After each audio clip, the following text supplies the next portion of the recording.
To use the control panel in the Rollerteam models, the power button is on the bottom right. The water pump is on the top left.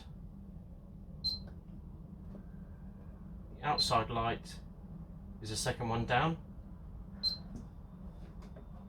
The third one down is the lights and for your TV to work. The button on the bottom is the current temperature inside the vehicle. The top right, click it once, that will show you how much water you have in your freshwater tank. Click it twice, and that will show you how much water is in your wastewater tank.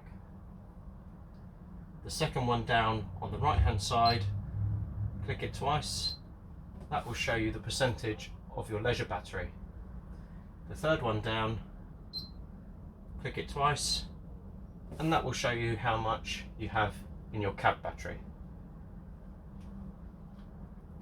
To turn the power off,